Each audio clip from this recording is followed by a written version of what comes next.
because they are retweeted more often, they're shared more often. But, you know, we're in a hurry, we don't have time to go get original content photos, so we pull these stock images, but they're just not going to result in the same type of engagement. So what they said, those respondents, that 40%, that infographics were the most engaging. So people are going to respond more to original content that's compelling and relatable to them. And so just keep that in mind. So here are just a couple examples. What is an infographic? You know, it's sharing this information in a really compelling visual way. And so most of the time, infographics are used to take really complicated information and kind of translate that in an easily digestible way. So this was one that I created at the Charleston County Criminal Justice Coordinating Council. And talk about a complicated issue to talk about, Adina knows. It's about a criminal justice project that the MacArthur Foundation is funding. They've got like 5 or 6 initiatives that they're putting in place. It's not something that's like easily, you know, digestible. It's a lot to explain. So what we tried to do was create something that we could explain. Who are we? What are we doing? So this what we're doing, those are the 6 strategies that we were basically putting together. That was 150 pages worth of a report that we condensed to 1 sentence each. So it's really about you all becoming these translators and condensing that information for the public so that if they're not going to read the report, at the very least, they've captured this information and they can kind of have an idea of what it is you're trying to get out there. There's another example at Charleston County that I did last year. You know, we wanted to get something that was going to be shared pretty often, and so it was about finding what are the 3 or 4 things that we really want people to know about. So obviously the turnaround, don't drown is a common term. Public Works was monitoring, asking people to avoid travel, and this was shared, you know, several times on social media. This was not mine. This is either, and I don't remember if it's DOT or if it's FEMA, but this, I'm sure after a storm you all have seen at some point on Twitter or Facebook. It's just, and it's just easily, again, easily digestible. It also increased, I'm sure, the volume of calls that DOT was getting, the county. Anytime we would get a lot of questions about this, we were like, okay, let's push this back out on social media, and we would see kind of that decrease. So people knew, okay, well, this is where I'm supposed to put my debris. So those were just a couple of examples of some good infographics and what they look like. So how to get started. So before you even, you know, start designing your infographic, you definitely want to outline the data you want to present. You want to figure out what information stands out, what's most relatable to your audience, and you can do that in whatever way is more comfortable for you all. If you're a list person and you want to kind of jot it down and put it on paper, do that. If not, just in your mind kind of identify, okay, well, I want to get this information out. What are the 3 or 4 most relevant pieces of information that we want to get out to people? Also, identify any calls to action associated with your infographic. So what's the point? Why are you making this infographic? Is it because you're trying to drive traffic back to your website? You're trying to get somebody to sign up for something? So whatever that is, just make sure you've outlined that so that when you're kind of crafting the infographic and the post, you make sure to incorporate that. Come up with a catchy headline. That headline is going to be both in the infographic and on the post, something that is, again, it's all about relatability. So something that's relatable to your audience that they'll want to click on. I'm sure you've seen the BuzzFeed trends. You know, people are loving these lists, you know, top 5, because, again, it's easily digestible. It's something that they can glance at and kind of take away that information quickly. And then you begin designing. But before you begin designing, just a couple tips for mapping the information for your infographic. Try to balance your text and your visual. So the last thing you want to do is, you know, let's say you have a report or a press release and you take all that text and then put a couple pictures, a couple graphics, and you're like, okay, that's an infographic. You want to make sure that you're balancing that text and visual because it's just, again, it's going to be more pleasing to the eye. It's going to be easier for the audience to read. So you want a nice balance there. Make sure that you incorporate your branding in some form. Now that can be in different levels. It really depends on the content that you're sharing. So if it's something that really is related to your brand entirely, like you're trying to get people to sign up for social media or something like that, and you're sharing your stats, then you would want to incorporate your logo, your colors. But if it's just, you know, maybe more of a blog type infographic post, just make sure you have your logo on the bottom right, so that if it is shared or a meme is created or whatever is taken from it, it's your ownership. And then again, just incorporate the human element. Anytime that you can make it relatable to people, you always want to think about how that person is going to be affected by the information that you're giving them.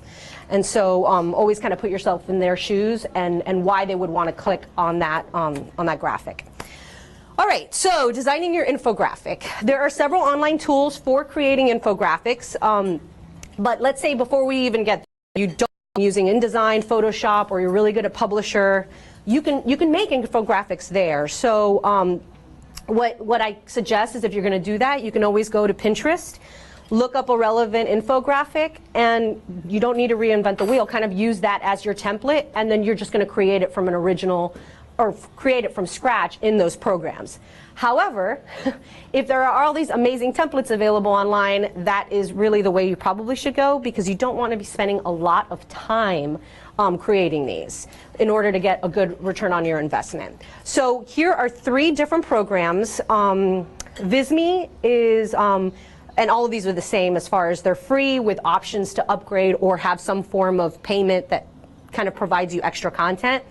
Then there's PictoChart. PictoChart was actually one of the first programs to come out for infographics, and it actually was more specified just for infographics.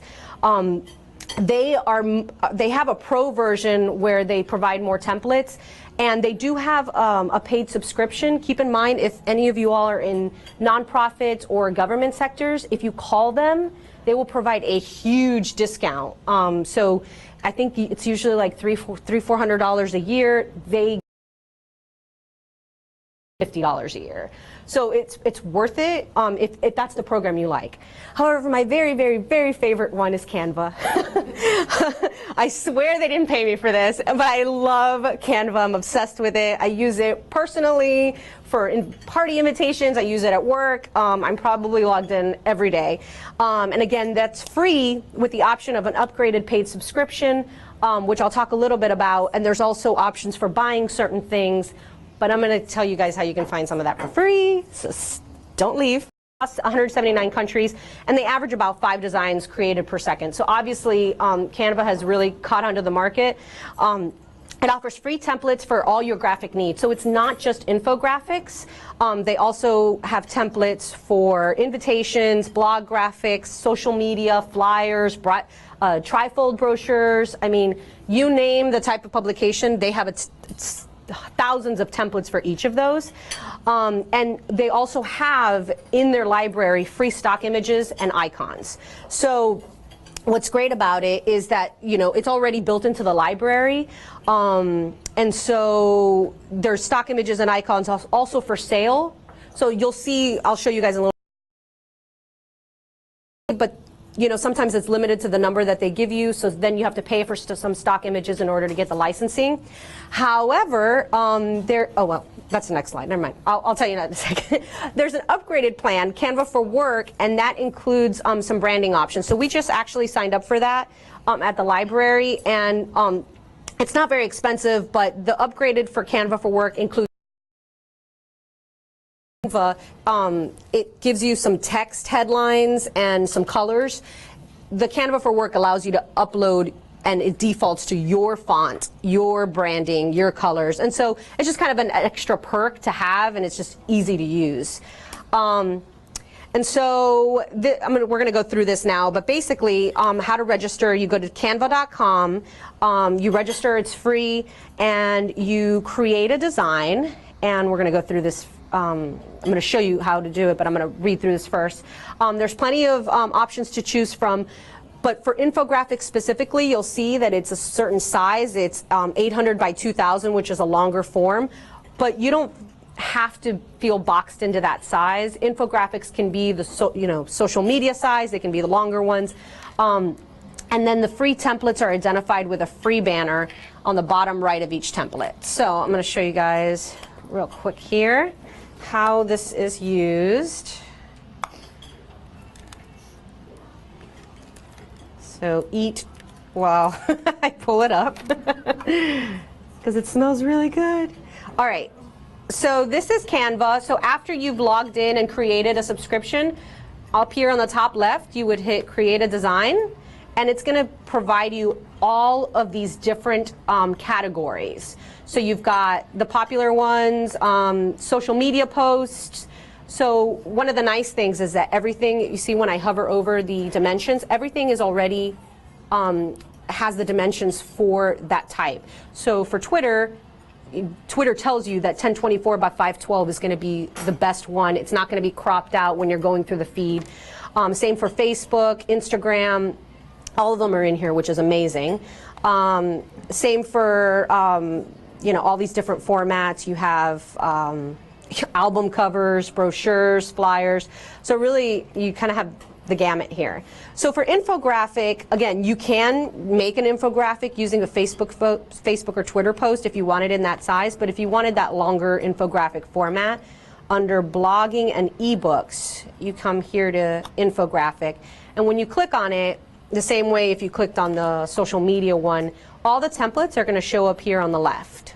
So all of these are different templates that they've provided on different random topics.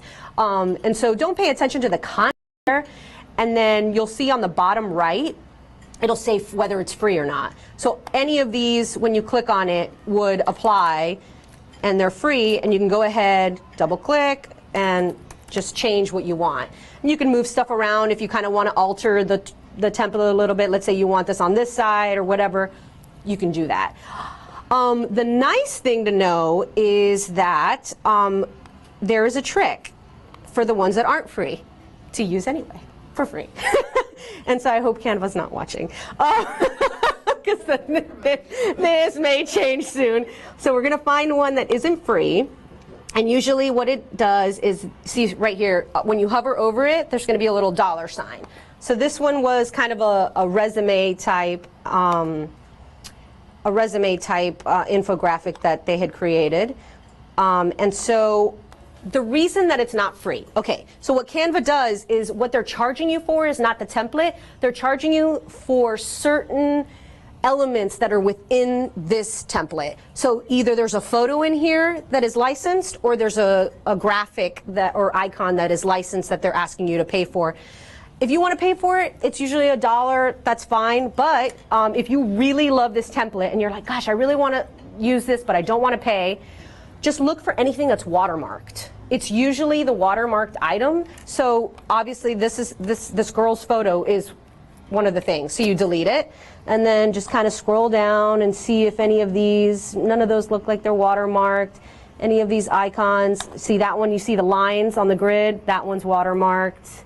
That one's watermarked, and just in case, I think that one might be too. All right, so then now how do you figure out whether or not you've gotten rid of it all? Well, when you go to download it and you hit download, if it asks you for $1 or to pay, that means that you didn't get rid of them all. But if it downloads, which it should here in a second, yep, that means I got rid of everything that I had to pay for. And so now I can use that. So a workaround to be able to use all of their templates it's awesome, and now you have probably thousands more templates that you can use. And again, sorry, Canva. And so that's not just for infographics, that's any of the templates, social media, any of them, just keep that in mind. And sometimes it's a little tricky, some of these little icons are hard to see whether or not they have it or not, but you can get rid of it and then find something similar and replace it anyway. And that leads me to another stock photo image site that might help. So let's say, and now just hold up for 1 second. Yeah. Did you just hit replace? What was the trick as far as? I just deleted it. But when you downloaded or when you pulled up the template, was there a trick? Did you hit replace or no trick there? Oh, no. That was just earlier I was replacing the old infographic. So no, all you hit is download, and just get rid of them and then you can save it. Before you download is when you get rid of it. Okay. So when you're creating the template, you get rid of what you think might be that paid thing, then you hit download, and if it asks you for $1, it means you didn't get rid of it all and you go back. So there are tons of these graphics and images available on Canva. So let's say Apple. So let's say you wanted this photo to be an apple. You bring it in here, and there you go. There's an apple. But let's say, especially if it's a more specific type of image that you're looking for, they don't have the image in here, or you meant the Apple Mac icon. There is this amazing website that keeps growing every day, and it's called pixabay.com. And what's amazing about it is that everything on it is free, and you don't have to attribute. Oops, sorry. You don't have to attribute it to use it for licensing purposes, which is pretty rare.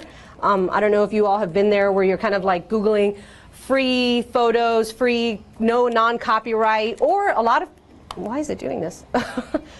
A lot of people, to be honest with you, marketers, don't even pay attention to that, which can really get you into, why does it not want to go to the website?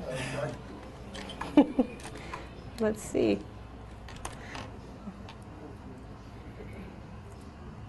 Oh, it must have kicked us off the Wi-Fi. Skip the check-in underneath the sign up and login. Okay. Skip. Thank you. Like, I hate you. I don't know if it's gonna work though. Okay, so we're connected to the free internet. Now let's. It's a commercial break. Commercial break. Continue browsing. There we go. Okay, so pixabay.com, so it almost has 1 million, and that number keeps growing every time I visit it. Free stock photos, so you just click Apple, or whatever you're searching for, and here you have several photos of Apple, and let's say you wanted the Apple icon, oh, there we go. So, I mean, they have everything, which is awesome. When you click on it, you'll see it says it's public domain, free for commercial use, no attribution required. You click free download, you get 4 options for different sizes, really high resolution photos, and it's just amazing. I hate stock photos, I really do. If you can use original content, great, but you don't always have time, and you're not going to invest a lot of time if your return on investment isn't going to be worth it. So remember that ROI needs to be worth it. So if it's something that you're in a hurry for, this is a great resource to use. And then, so you would download whatever image it is, and then you would come here to uploads and upload any of the images that you all want. So that's us. So you would upload the image and then just drag it over. So you have, you kind of create your own library here of the images, and everything can be uploaded. There is just a little, if the photo file is too large, it'll tell you this image is too large to upload, and then you just have to resize it. So just keep that in mind. It's kind of a pain sometimes, but it's still worth it. Okay, so those are 2 little tricks for Canva that I think really just makes that, it's the reason that I end up loving it, because it's so quick and easy. Also, just to remind you, you can use a social media template to create simpler infographics. So, let's say there's only those really long ones. There's just like a part of it that you like. You can copy that over to the social media Twitter one that's sized for Twitter and kind of like adjust. So everything is, you're kind of stealing from one, taking it to the other, and that's what's great about it. It's so customizable. Also, think about it outside of using it for social media and for graphics, like internally. How great would your reports look if you use something like this? Your boss is going to be like, oh my goodness, wow, you must have taken a long time to put this report together. And you're like, yeah, and now my boss knows what I've done. Sorry. And so, it's just a great way to just really get that information across, whether it's internally or externally. They have PowerPoint presentation templates that I've used, reports, and it's just making it look so much cleaner. And then there is also, just so you know, it's easy to download. So with Canva, remember I was showing you all that when you download it, it gives you those different options. So you can get it downloaded in PNG, JPEG, PDF, standard, PDF print. So it's super easy, and you guys can mess around with this, but here are all the colors and the backgrounds. There's tons of fonts to choose from, as well as text text boxes that are already kind of pre-made for you. And again, you just change it. There's elements, there's icons, There's these photo frames, which are great because doing this in InDesign, I can tell you, takes a while where you're creating the circle, then you got to bring the photo in there. And for this, like I showed you guys, I just dragged it into the circle and it was really easy. So these are all like the different photo frames that you can create, and then you would drag the photos into that. So there's just amazing, you know, tools on Canva that you can really use. And then, so publishing the information, when you're publishing your infographics on social media, just remember, don't repeat the information that's in the text of the infographic. So you want to keep the post short, catchy. You know, you want to bring them in and let the infographic speak for itself. So also you want to include any calls to action with short links. So let's say the point of the infographic was to get somebody to sign up for summer reading. And we have you know, the infographic of the easy steps of how to do it and the pictures with the kids and all that. And then we would include a short bit.ly link. So we'd say, you know, summer reading can be fun and easy, and then here's the bit.ly link. Sign up today. And then so you incorporating your call to action so that when they're done with, you know, digesting this graphic, you have them do something. And then you can incorporate, of course with bit.ly, it'd be great because then you can track that information, see if it was worth it, if you did it right. And then you can also print your infographics. I've printed them as rack cards before because of that long format. You can just print them on regular paper and have them cut. Use them as flyers, take them to festivals where you have a booth. So, you know, it's a great tool to have. You can also publish them on blog posts. So if you're doing like a top five reads this summer to check out from the library, you can incorporate that into one of the blog posts. And then something that people may not think about, I'm sure a lot of you have started to dabble with video, especially with how popular video is becoming, especially on Facebook because of their algorithm changes. So how many of you know how to do animation?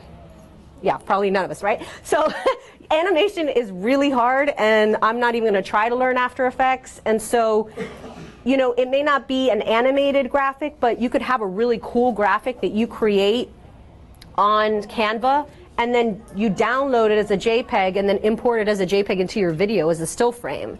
And so now you have a really great looking graphic that you didn't have to build in Premiere or whatever video editing software that you're using, and you're just kind of pulling that over. So I've used that in the past for shortcuts when, you know, you don't have an animator or a graphic designer working on your video.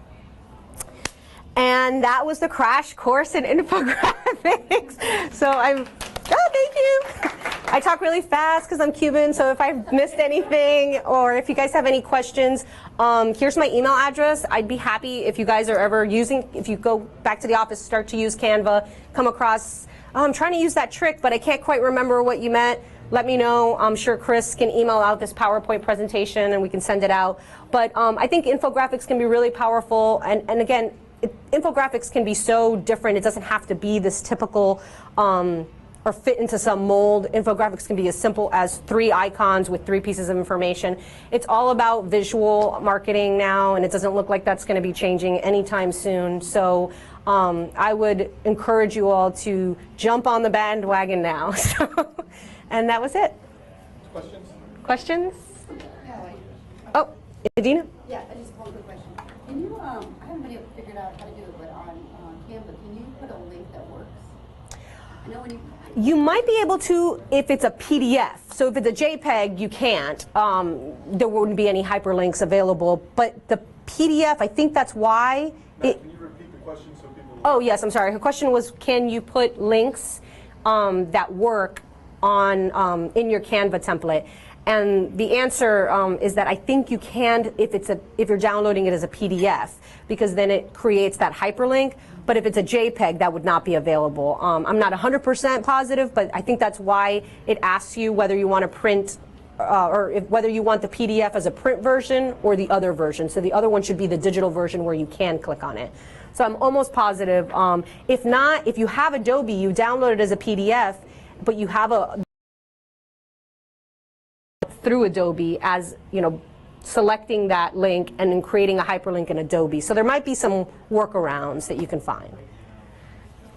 And my question was similar. Yes. With interactive PDF now, there's more where you click on it and the chart will grow. So are there templates that allow for animated graphics?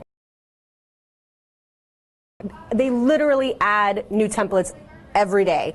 So I wouldn't be surprised if they came up with that, but as of right now, there's nothing that animates, but gosh, that would be awesome. But not yet. Chris? Well, I noticed that I've been using PictoChart to create an infographic that I'm hoping to use for survey results. And they have a web-based version where you can publish it as a website, and that looks like it does have some interactive features if it's web-based. I haven't used that myself, so that's what was actually, the question was if anyone had any experience with using it as a web page versus as a, And Canva also lets you do that as well, where you can share it through publishing online. I just prefer to download it and have it, share it myself, but it gives you the share option where you can decide whether you're doing it on social media, and this is new, these two parts, so it's something that you have to play with, but it may end up providing you more options if you're doing it online. But yeah, and the PictoChart, that's another nice thing. And I'm glad you brought up PictoChart, because that reminds me, the caveat with the free PictoChart is that they put their watermark on the bottom, and you can't get rid of it. So unless you were to crop it, which would be illegal, and you should not do. Not that I've ever done that. But it would have it, so that's the perk to paying for PictoChart, is that it gets rid of the watermark. However, Canva doesn't require the watermark. Again, Canva's charging you for the images, not for the use of the templates. So keep that in mind. But PictoChart, and I haven't logged in a while, but it has a lot more infographic templates, I would say, because that's what they were created specifically for. So if you can't quite find the one you like, it might be something to consider, especially if you're only paying like $50 a year if you're a nonprofit. So, any other questions? Just perks of upgrade other than the branding option? Other than the branding option, there was, oh, I'm sorry. I cannot remember to do that. So her question was, what are the perks of the Pro option for Canva? And other than the branding option, which I'm going to see if I can log in here and show you, I haven't, other than it does unlock a lot of those free images. So there's more stock images, more icons that are available to you, more templates. I've taught you the workaround, so you don't really need it. However, because we are at the library, we are actually getting a new logo, and we're trying to really push and incorporate our new branding. And so when you are creating a design, excuse me, what it does is, so like, let's say, thank you, when you're here with your text, it gives you these 3 default fonts, which you can change, but what it does for the Pro is that it's already defaulted our branding font. So it just makes it even faster, even easier. Again, it's just an extra, one less step, and it was relatively inexpensive, so we just thought it was worth it in being able to create content quickly, because we have almost 300 events at the library a month that we're trying to promote. And so for us, it's all about being able to, get this content out quickly. So you can weigh the options, and if you want to after this, we can log in with my Pro version. You can mess with it and see if it's something that you like. Anybody else? From Twitter? The Twitter world? No, that's it. No? Okay. Well, thank you all for listening to me talk on and on about infographics. I hope you got something out of it. All right. Thank you, Matt. All right. Everybody coming today, just enjoy your lunch, and come see us again next time. All right. Let me see if I can log in real quick. Log out. Because that was my personal line. Let's see. Yeah, exactly. Ryan would expect us to see infographics. Just so many more, we have interactive pages now that Yeah, interesting where we're getting. and they have really great customer service. Like, they have a chat that you can ask them, like, what are the perks? Like, there may be perks that I haven't even had time to, like, unlock or check into. I just was like, oh, this is good. We're doing our branding. Let's do this. Let me, password. Okay.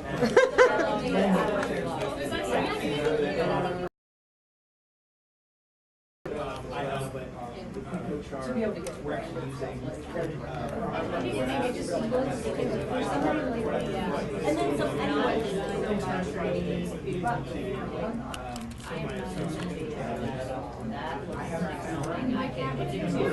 Huh.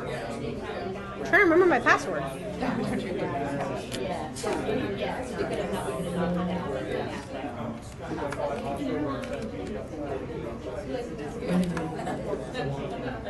Chris, can you pass me my phone? I need to figure out what my password is. I look at something and tell you if I think it's designed to say, but I'm good at taking this out. Oh, yeah. There's also another one. I don't think it was the third one. One other than Where it is. I look at something and tell you if I think it's designed to say, but I'm good at taking this out. Oh, yeah. There's also another one. I don't think it was the third one.